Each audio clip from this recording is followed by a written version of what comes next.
Hindi raw aatras ang kampo ni Willie Revillame sakaling kasuhan siya ng ABS-CBN. Naniniwala kasi silang may mga probisyon sa kontrata na hindi raw sinunod ng network. Depensa naman ng ABS-CBN. Sila ang naagrabyado. Narito ang report ni Lars Santiago. Dapat ginawa nila yan noong 31. Kasi binigay ko na yung panahon at buhay ko na eh. Dapat hindi nila ako, dapat yung time na yung nag-usap na kami ng siya, pinagkalog na nila sa akin yan. Buo ng araw ang loob ni Willie Revillame na tapusin na ang kontrata niya sa ABS-CBN.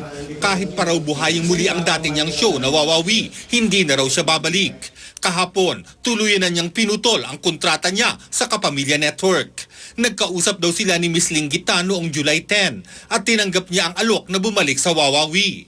Nakipag-usap naman siya kay Miss Charo Santos Concio noong July 13. At sa pagkakaalam ko, tapos na ang lahat. Magbabalik na ako ng 31. Pero muli raw sa kanyang nakipagkita si Linggita noong July 20 at sinabing hindi na matutuloy ang kanyang pagbabalik. Sabi ko, napakasakit ng ginagawa niya sa akin. Kasi nagsara na tayo, nag-usap na tayo, sasabihin mo sa akin, hindi ako tanggap. Ang buhay ko po ay Wawawi na.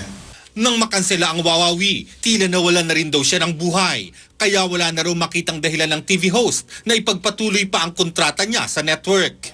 Ayon sa kampo ni Willie, handa sila kung magsasampa ng kaso ang ABS-CBN. I hope there will be no lawsuits here.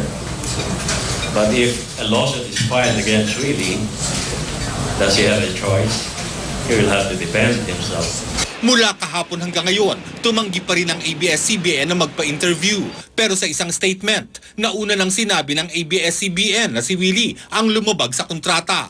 Yan ay nang magbanta siya ng resignation kung hindi sisisantehin ng isang artista ng network.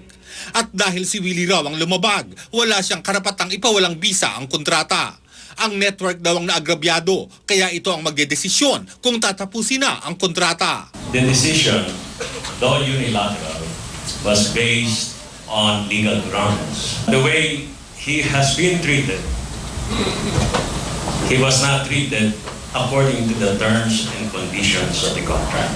Sa kabila ng mga nangyari, itutuloy daw ng ABS-CBN ang kontrata. At dahil dito, papanagutin daw nila si Willie sa kanyang mga obligasyon sa kontratang mag-expire pa sa September 2011. Our position is Willie is justifiably, legally terminating the contract. And therefore, he will not have to pay any damages. Kung si Willie naman daw ang tatanungin, wala siyang balak sampahan ng kaso ang ABS-CBN. Never kong sasabihan ng masama ang ABS dahil nabago ng ABS-CBN ang buhay ko. At malaking utang na loob ko. Sinabi rin ni Willie na wala siyang sama ng loob kay Chris Aquino na isa ngayon sa mga host ng programang pumalit sa Wawawi. Wala, ni isang konting galit o tampo. Wala. Ang iniisip ko dito ako na eh. Marami din akong plano sa buhay ko. Lars Santiago, Nakatutok, 24 Oras.